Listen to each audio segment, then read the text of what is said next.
Powered by the Montana Television Network. This is the 10 o'clock news on Q2, Montana's news leader. Good evening and thanks for joining us on this Friday night. I'm Jay Kohn. Montana Senator Steve Daines in Gardner, Montana today, hearing from local residents about the struggles of living next to America's most popular national park. As Yellowstone's tourist numbers soar, so do tensions and concerns from local residents from the park's gateway communities. MTN's John Shearer has more about today's Senate field hearing. Just across this football field from the historic Stone Gateway to Yellowstone National Park, Senator Steve Daines gathered a small group of representatives from communities that nestle right up against the entrances to Yellowstone National Park. That would be in West Yellowstone, here in Gardner, and in Cook City a little bit to the east. Each community has its own unique problems and its own unique need for assistance. Including housing shortages, escalating real estate prices, transition of housing from family residence to vacation rentals, and the changing hiring practices of the area's major employers. Gardner is landlocked by federal land, and real estate prices are skyrocketing. This is pricing out families and has left the school with fewer than 200 students for the first time in decades. In West Yellowstone, the community wants a seat at the table in wildfire management, and it would like to see the park gates left open year-round. Our community would be able to better develop a more sustainable year-round economy with such a change. In Cook City, the issue is wastewater because there is no treatment plant, just septic fields. In 2009, we had 4,000 visitors to our community center. In 2017, we had 23,000. That's a big strain on a septic system, and Cook City needs help dealing with it. New Park Superintendent Cam Sholey, in just his second day on the job, says he wants to listen and learn. I can't think of a better way to start a job, quite frankly, than to be here and have these types of conversations right off the bat and to listen to people's perspectives. For Senator Daines, identifying the problems is just half the battle. To address these issues, he needs to find the money.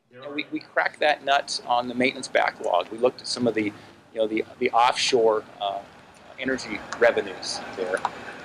Development's being done on federal lands and tapping into that to fund our maintenance backlog. I think that could be an area we could look at. So the really big issue here isn't so much the need, but how to deliver that need, how to pay for it in a time of tight budgets and growing needs.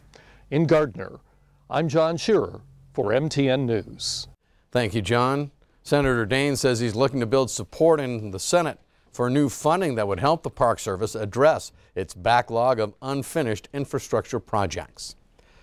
In other news tonight, the chief judge on the Crow Indian Reservation has been ousted from his position. According to a tribal spokesman, the tribe's legislative branch voted to remove Chief Judge Leroy Notafrade for mismanaging the tribal court system's financial system. Now, during a hearing earlier this week, Notafrade acknowledged using tribal court funds for use as loans for staff members. Also, it was announced that Associate Judge Carrie Coversup has been removed from the court after pleading guilty to partner or family member assault this past June. No word yet on when or how the ousted judges will be replaced. A new Billings City administrator could have a new contract in hand by early next week. A final decision on a contract with City Administrator selectee Chris Kukulski goes before the council members Monday night. Bruce McCandless has served as the city's acting administrator for nearly a year now, since Tina Volek retired late last year. The council thought it had found her replacement when Great Falls City Administrator Greg Doyon was offered the job last December. But Doyon and the city could not reach agreement on a contract. That put the entire process back to square one. Kukulski has led municipal governments in Kalispell and Bozeman and currently serves as Vice President for Business Development at Zoot Enterprises in Bozeman. Billings Mayor Bill Cole says this contract is competitive with other nearby cities. It's been a very smooth process.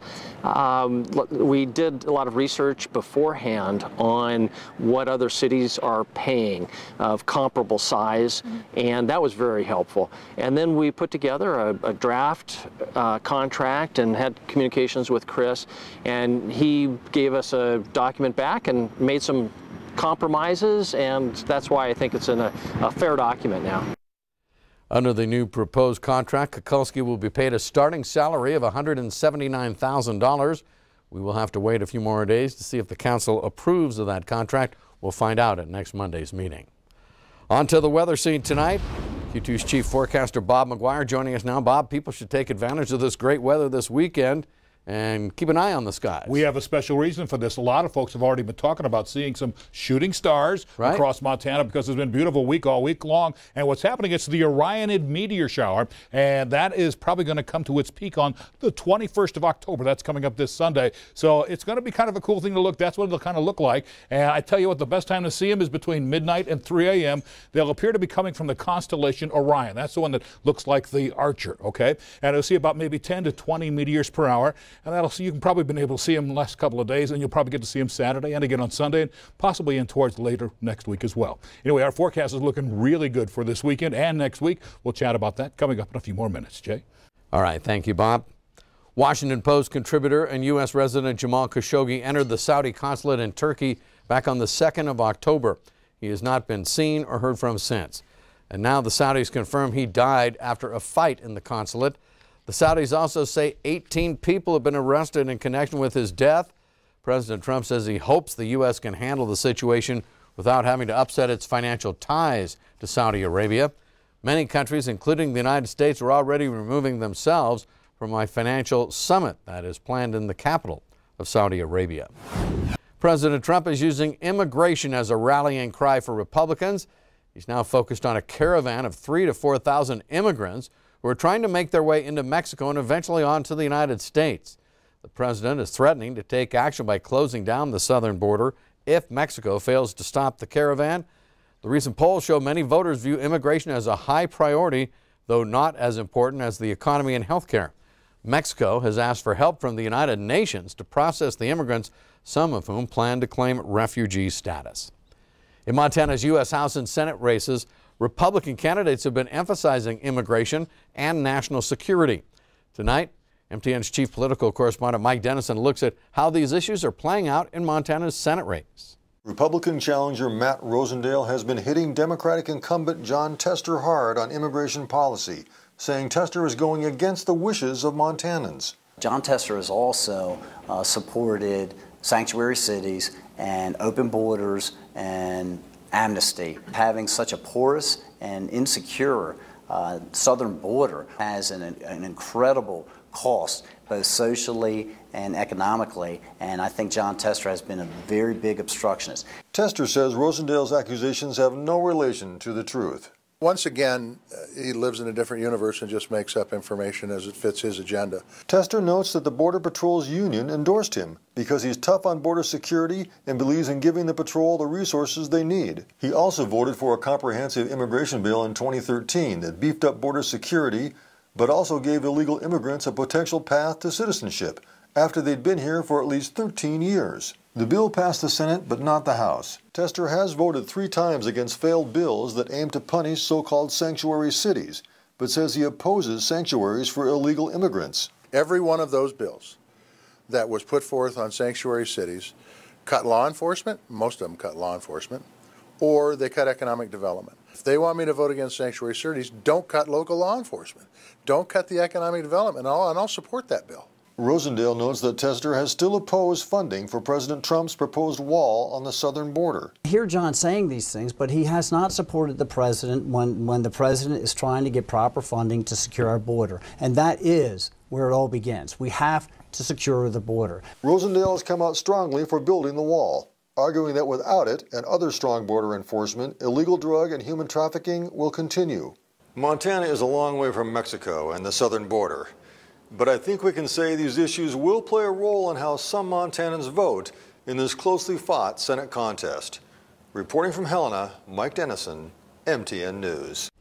And Mike points out Libertarian Rick Breckenridge is also on the ballot in Montana's U.S. Senate race this election. Up next here on Q2, Tough Enough to Wear Pink Night brought a lot of emotions out at the Nile Rodeo this evening. In a moment, we'll take you there to experience it. And later in sports tonight, can Senior High keep pace at the top of the AA standings? Highlights from Helena on the way. You're watching MTN News with Jay Kohn and Janelle Slade. Storm Tracker weather with Bob McGuire. And sports with Scott Green. This is the 10 o'clock news on Q2, Montana's news leader.